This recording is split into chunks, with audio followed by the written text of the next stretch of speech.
शुरुआत करें आज की एक सबसे बड़ी खबर के साथ। बड़ी खबर क्या है? सीमा को लेकर रोज हिला देने वाले खुलासे हो रहे हैं। आज जो खुलासा हुआ है वो ये कि सीमा के टारगेट पर छोटे मोटे लोग नहीं थे, सीमा के टारगेट पर कर्नल और ब्रिगेडियर थे, सेना में काम करने वाले बड़े बड़े अफसर थे।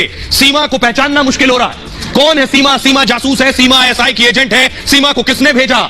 सीमा की सच्चाई एटीएस जांचने में जुटी हुई है। लेकिन अगली तस्वीर मैं आपको दिखाने जा रहा हूं, ये देख रहे हैं, सीमा को ले जाने की तस्वीर है। सीमा को एटीएस लेकर जा रही है। फुल स्क्रीन पर इस तस्वीर को लीजिए।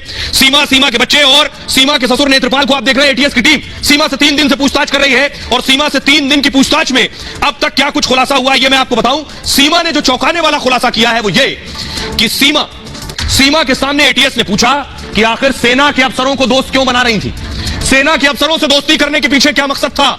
सोचिए जरा, एक सवाल आपके भी जहन में होगा कि जो पबजी खेलते खेलते भारत आ गया वो आखिर सेना से दोस्ती क्यों करना चाहता था? वो क्यों चाहता था कि सेना का कोई कर्नल ब्रिगेडियर उसकी दोस्ती स्वीकार कर ले? ये रिपोर्ट देखिए।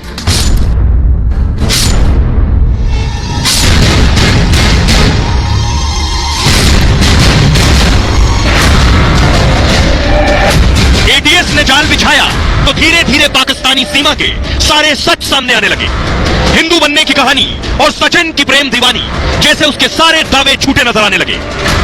मेरे पास कुछ भी नहीं है जाने को। दूसरी बात, मेरे और मेरे बच्चों की जान को भी खतरा है, तो इसलिए मैं बिल्कुल नहीं जाना चाहती। मैं यहाँ की जेल में जिंदगी बिता लूंगी, मैं वापस नहीं जाऊंगी। अगर सीमा सिर्फ एक हिंदू लड़के के प्यार में भारत आई तो सेना के अधिकारियों से आखिर क्यों दोस्ती कर रही थी? क्या सीमा के टारगेट पर देश की सेना के कर्नल, ब्रिगेडियर और मेजर थे? सीमा क्यों सेना के बड़े बड़े अफसरों से दोस्ती करना चाहती थी? सीमा के टारगेट पर कैसे भी देश की राजधानी दिल्ली तक पहुंचना था। इसके लिए सीमा ने फर्जी अकाउंट बनाए, देश की सेना के कई अफसरों को दोस्ती की रिक्वेस्ट भेजी। एटीएस की पूछताछ में हर रोज सनसनीखेज खुलासे हो रहे हैं। भाई अब मैं आपको बताने जा रहा हूं, सीमा के टारगेट पर अफसर थे तो सीमा उन्हें कैसे टारगेट कर रही थी, क्या तरीका था सीमा का। आखिर भारत के सेना के अफसरों को से दोस्ती सीमा को क्यों करनी थी? सीमा 5वीं पास है, 4 बच्चे, पाकिस्तान के कराची में रहती हैं। अगर दोस्ती करनी है तो फिर पाकिस्तानी सेना के अफसरों से करें, उनके लिए जज्बा होना चाहिए। भारतीय सेना के अफसरों से दोस्ती क्यों करनी थी? सीमा हैदर को लेकर यह अब तक का सबसे सनसनीखेज खुलासा। सीमा ने भारतीय सेना से जुड़े लोगों को फ्रेंड रिक्वेस्ट भेजी है दोस्ती करने के लिए, दरख्वास्त फेसबुक पर भेजी जाती है जैसे। यूपी एटीएस की जांच में यह जानकारी सामने आई और एटीएस ने सीमा के सोशल मीडिया अकाउंट खंगाले। सीमा ने जिनको रिक्वेस्ट भेजी थी उन अकाउंट की जांच हो रही है कि किस किस को रिक्वेस्ट भेजी गई, किसी ने एक्सेप्ट तो नहीं की है। क्या वो लोग वाकई सेना से जुड़े हुए हैं या केवल सेना की तस्वीर लगा रखी थी उन्होंने अपने पेज पर? ज्यादातर जासूस सेना के लोगों से संपर्क करते। पहले भी मैंने आपको बताया डीआरडीओ और विदेश मंत्रालय के अधिकारियों से। क्या जासूसी के लिए सीमा सेना के संपर्क बढ़ाना चाहती थी या कोई और वजह थी? सीमा का पाकिस्तानी सेना से कनेक्शन सामने आ चुका है, इसलिए शक और बढ़ जाता है। सीमा का भाई और चाचा दोनों पाकिस्तानी सेना में। एटीएस ने जब सीमा से उसके भाई को लेकर सवाल किया तो सीमा ने भाई के सेना में होने पर चुप्पी साध ली। मंगलवार को एटीएस ने सीमा से 11 घंटे तक पूछताछ किया, तीसरा दिन हो गया। एटीएस सीमा को पॉलीग्राफी टेस्ट भी करा सकती है। सीमा का क्या पॉलीग्राफी टेस्ट होगा तभी सच सामने आएगा।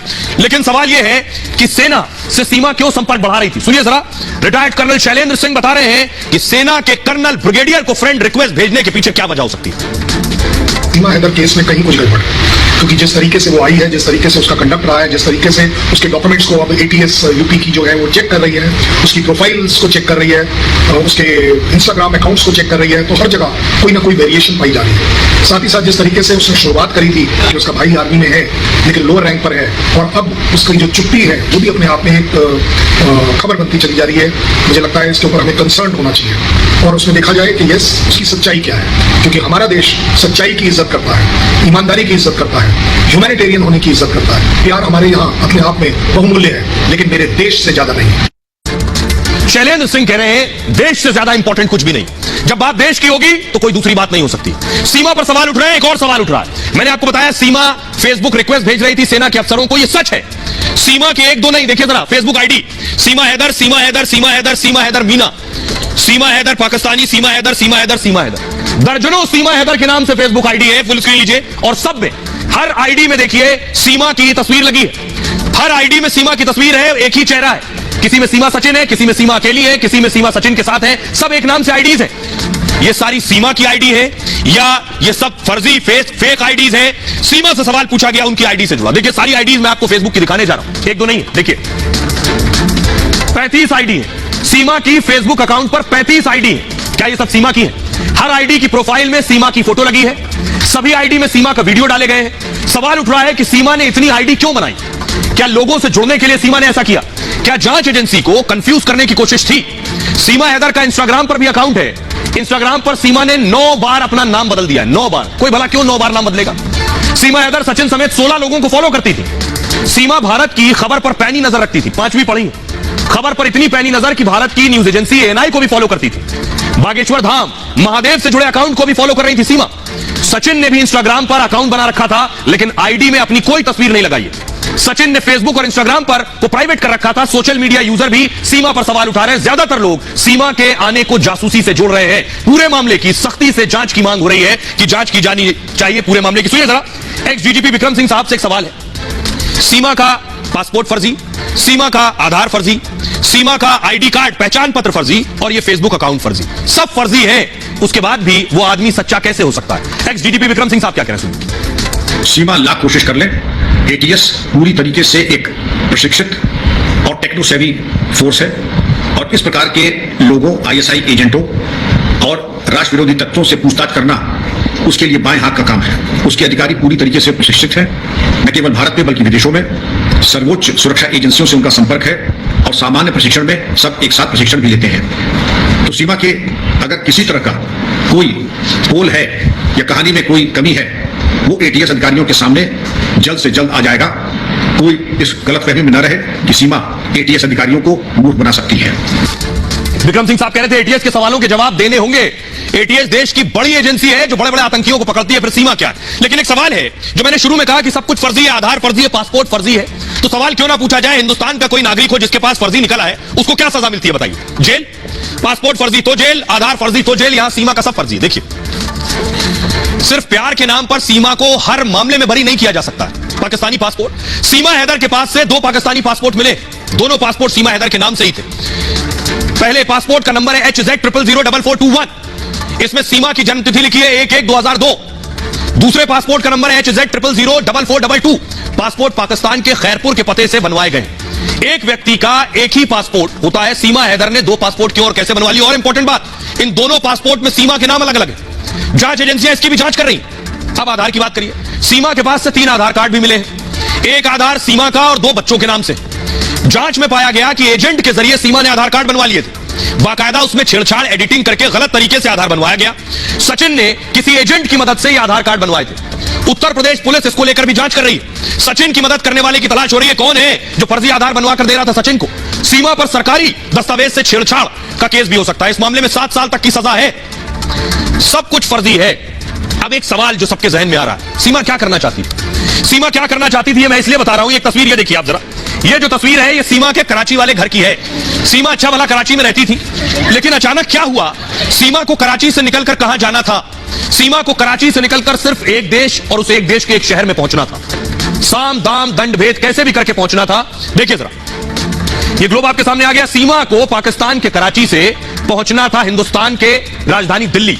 कैसे भी पहुंचना था, यही था सीमा का असली टारगेट। तो सीमा ने कराची से निकलने के लिए कैसे नेपाल के रास्ते एंट्री कहां ली? कोई और जगह नहीं मिली, नेपाल के रास्ते उन्हें आना था दिल्ली। तो दिल्ली से सबसे नजदीक कौन सी जगह थी? यह सीमा का दरवाजा है रब्बूपुरा, ग्रेटर नोएडा, जहां सीमा रह रही थी। तो कराची से सीमा दिल्ली आ ही गई। अब मैं आपको बताऊं यह क्यों खुलासा हो रहा है कि सीमा का टारगेट दिल्ली था, क्योंकि सीमा जितने दिन से गेम खेल रही थी पबजी, उस पबजी गेम में किसी और आदमी के साथ, पिलर ग्राफिक्स है, किसी और आदमी के साथ नहीं, जितने लोगों के साथ गेम खेल रही थी सब दिल्ली एनसीआर के ही थे। देखिए, सीमा हैदर से यूपी एटीएस की पूछताछ में यह खुलासा हुआ। सचिन से पहले भी भारत के कई लोगों के संपर्क में सीमा थी। सचिन पहला नहीं था। सीमा हैदर गेमिंग ऐप के जरिए कई युवाओं के संपर्क में थी। बड़ी बात, ज्यादातर युवा दिल्ली एनसीआर के रहने वाले थे। आखिर क्यों? कोई बिल्हौर का, बांदा का, बदायूं का, मुजफ्फरपुर का क्यों नहीं था? सीमा पबजी ऐप से युवाओं से जुड़ी हुई थी। गेम खेलते खेलते सीमा इन लोगों के संपर्क में आ गई। एटीएस को शक है कि सीमा ने युवाओं से फोन पर बात की। एटीएस इन युवाओं के बारे में जानकारी जुटा रही है। आखिर दिल्ली एनसीआर के कितने लोगों के संपर्क में सीमा थी? एटीएस इसके लिए गेमिंग ऐप एक्सपर्ट्स की मदद ले रही है। कितने युवक सीमा के साथ पबजी खेल रहे थे? क्या मंशा थी, क्या साजिश थी सीमा की? पहले इन युवाओं की तलाश की जाएगी, उसके बाद एटीएस इन लोगों से पूछताछ कर सकती है सीमा की हाजिर जवाबी से। एटीएस टीम हैरान है। सीमा हर सवाल का नपातुला जवाब दे रही है। यही वजह है कि एटीएस को लग रहा है क्या सीमा पूरी प्लानिंग के साथ सब कुछ कर रही है। हर सवाल का जवाब उसके पास है। सुनिए जरा, सीमा ने खुद माना कि वो पबजी खेलती थी और पबजी के जरिए सचिन से बात कर रही थी। लेकिन उस शख्स को भी सुनवाने जा रहा हूं जिसके साथ सीमा पबजी खेलती थी, वो दूसरा युवक है। वो भी बता रहा है वो सीमा के साथ पबजी पर बात कर रहा था। सुनिए। शुरू में तो ये मेरे 2020 में हमारी बात हुई, शुरू में ये मेरे लिए इतने इंपॉर्टेंट नहीं थे सचिन, हमारी जैसे सिर्फ बात ही होती थी, दोस्ती हो गई, तो इतना ज़्यादा कुछ नहीं रहा। हैदर को पता था कि मैं पबजी खेलती हूँ, अच्छी तरीके से पता था हैदर को भी।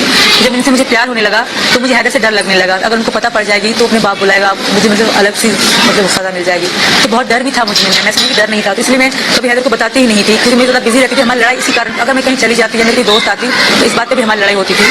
वो बहुत शकी मिजाज थे और मेरा यहाँ आने का कारण यही था, क्योंकि मैं उनके साथ कभी खुश नहीं रह सकती थी। हम ना खेलते थे पबजी, उससे ना बहुत ज्यादा पबजी का क्रेज था। मैं भी खेलता था पबजी, मुझे भी शौक था खेलने का, तो पबजी पे हमारी दोस्ती